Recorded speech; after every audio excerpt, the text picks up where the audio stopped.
जब मनुष्य देखता है कि विभिन्न जीवों के शरीर उस जीव की विभिन्न इच्छाओं के कारण उत्पन्न हुए हैं और वे आत्मा के किसी तरह संबंध नहीं है, आत्मा से उनका कोई संबंध नहीं है, शरीर का आत्मा से कोई संबंध नहीं है, शरीर आज है कल नहीं रहेगा, आत्मा हमेशा थी है और हमेशा रहेगी।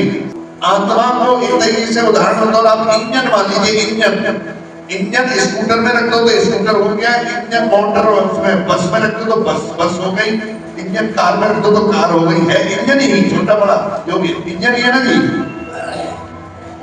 ऐसे ही जीव आत्मा जिस शरीर में रख दी वो हो गया। इसका मतलब क्या है, शरीर से आत्मा का कोई संबंध नहीं है, कर्मों के आधार पर हमें शरीर प्राप्त होता है। तो हम अपने सुख दुख और आनंद के स्वयं जिम्मेवार हैं, स्वयं। प्रभुपा जी कह रहे हैं आत्मा से किसी तरीके का इस शरीर का कोई संबंध नहीं है। तो यह वास्तव में देखता है, ये हमें वास्तव में दिखता है कि हाँ इसमें आत्मा से कोई संबंध नहीं है। तो फिर ऐसा क्यों होता है कि फिर भी मोह में पड़ जाता है ना? तो क्या कह रहे हैं, देहात्म बुद्धि के कारण हम किसी को देवता, किसी को मनुष्य, किसी को कुत्ता, किसी को बिल्ली किस वजह से देखते हैं, देहात्म बुद्धि। ये देहात्म बुद्धि क्या है? देहात्म बुद्धि का मतलब है जो अपने शरीर तक ही सीमित है, वो अपने आप को शरीर मानता है, बस मैं शरीर हूं, मेरे बच्चे, मेरी गाड़ी, मेरा मकान, मेरी बीवी, मेरा एरिया, ये मेरा, ये मैं नेता, मैं अभिनेता, मैं चौधरी, मैं रईस है जी, XYZ, मैं ये शरीर, मैं गुप्ता, मैं शर्मा, मैं वर्मा, मैं धर्मा, मैं विधर्मा है जी। शरीर से जो संबंध रखना, शरीर को ही मानता कि यही मैं हूं, जब ये शरीर मैं नहीं हूं। जो अपने आप को शरीर मानता है उसको कहते हैं देहात्म बुद्धि। ये देह तक ही सीमित है, इसको अपने बारे में पता नहीं है कि तू कौन है, तू कौन है, कहां से आया है, तुझे कहां जाना है और तेरा कर्तव्य क्या है। सीधा सीधा भगवत गीता झूठ नहीं बोल रहे, भगवान झूठ नहीं कह रहे हैं, मानो या मत मानो, मानना तो पड़ेगा। तो क्या कह रहे हैं कि हम किसी को देवता, किसी को मनुष्य, कुत्ता, बिल्ली आदि के रूप में देखते हैं, ये भौतिक दृष्टि है, देहात्म बुद्धि। भौतिक क्या है संसार, ये भौतिक है संसार, इस संसार में जो हम देख रहे हैं वो है नहीं, ये भौतिक दृष्टि है, वास्तविक दृष्टि नहीं है। ये भौतिक भेदभाव देहात्म बुद्धि के कारण है। ये जो भेदभाव करते हैं ना जी, ये छोटा है मैं बड़ा हूं, ये कुत्ता है इसको ईंट मार दे, ये गंदा है, ये है, ये ठीक है, ये ठीक नहीं है। हर एक जीव के अंदर भगवान विराजमान है। अगर तुम आदर नहीं कर सकते तो बेइज्जत करने की भी जरूरत नहीं है। हर एक जीव में भगवान परमात्मा स्वरूप बैठे हैं, चाहे वो कुत्ता हो, बिल्ली हो, गधा हो, सुअर हो, कोई नहीं।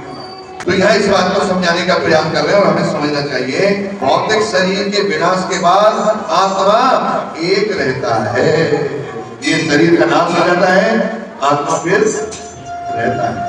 आत्मा, यही आत्मा भौतिक प्रकृति के संपर्क से विभिन्न प्रकार के शरीर फिर द्वारा धारण करता है। भौतिक प्रकृति का जो तुमने किया है उसे कर्मों के आधार पर तुम्हें शरीर दूसरा दे दिया जाएगा। तो इस प्रकार हमें इस बात को समझना है कि भौतिक शरीर के विनाश के बाद आत्मा एक रहता है। यही आत्मा भौतिक प्रकृति के संपर्क से विभिन्न प्रकार के शरीर धारण करता है और जब कोई इसे देख पाता है तब उसे आध्यात्मिक दृष्टि प्राप्त हो जाती। हरि बोल, हो गया ना जवाब। जो व्यक्ति इसे देख पाता है किसको है? आत्मा को, जो अपने आप को समझ जाता है। आत्मा को देख सकते हो क्या? नहीं। तो कैसे देखोगे? इसमें झूठ हो रहा है क्या? नहीं, झूठ नहीं बोला। मैं जिस दिन अपने आप को पहचान जाऊंगा ना कि मैं कौन हूं, तो मैं कौन हूं? मैं एक आत्मा हूं, मैं ये शरीर नहीं। जब मैं आत्मा मान लूंगा ना अपने को, तो फिर भगवान क्या कहते हैं? जीवन स्वरूप है नित्य कृष्ण दास। जीव का स्वरूप क्या है? वो मेरा दास है। और जिस दिन वो ये मान लेता है कि हे ठाकुर मैं वाकई आपका दास हूं, आप मुझे नौकरी पर रख लीजिए, मैं आपका दास हूं, आप मुझे सेवा में रख लीजिए, तो कैसे लगेगी एप्लीकेशन? सेवा की एप्लीकेशन तो लगानी पड़ेगी नहीं जी। भाई नौकरी आप कहीं करने जा रहे हो तो वो क्वालिटी होनी चाहिए जो नौकरी के लिए बताई गई है। अगर तुम्हारे अंदर वो क्वालिटी है तो फॉर्म भरना पड़ेगा कि मेरे अंदर ये क्वालिटी है, मैं इतना पढ़ा लिखा हूँ, मैं ये करता हूँ, वो करता हूँ, और आपने भी ऐसा ही बंदा मांगा है, मैं आ गया। ठीक बात है।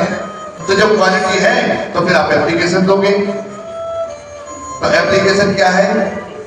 हरे कृष्णा कृष्णा कृष्णा हरे हरे, हरे राम राम राम हरे हरे।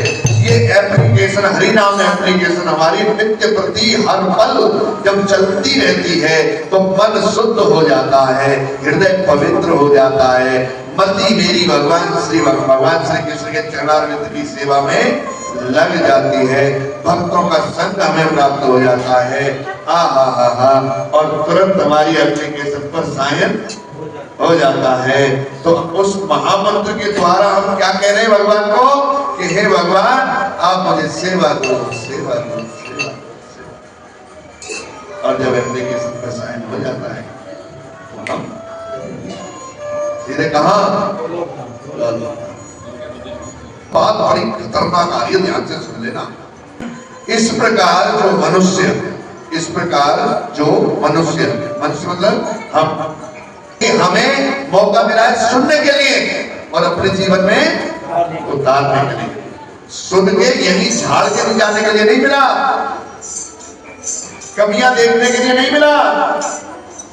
इस शरीर से संबंधित किसी प्रकार की कमी अगर हो रही है उसको देखने के लिए नहीं मिला। हमें भगवान मौका दे रहे हैं, बार बार मौका दे रहे हैं। कथा में और भगवान में कोई फर्क नहीं है। क्या कह रहे हैं? इस प्रकार जो मनुष्य पशु ऊंच नीच आदि के भेदभाव से मुक्त हो जाता है उसकी चेतना शुद्ध हो जाती है।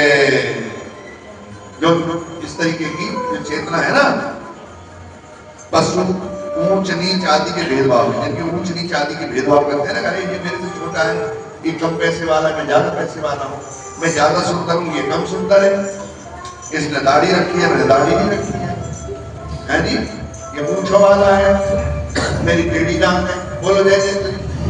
ये सब क्या है? बेकार का चर्चा, इससे हमें दूर होना चाहिए। भेदभाव से मुक्त हो जाना चाहिए, उसकी चेतना शुद्ध हो जाती है। जो इस प्रकार की बातों से मुक्त हो जाता है उसकी चेतना क्या हो जाती है? शुद्ध हो जाती है। वो अपने आध्यात्मिक स्वरूप में कृष्ण भावनामृत विकसित करने में समर्थ हो जाता है।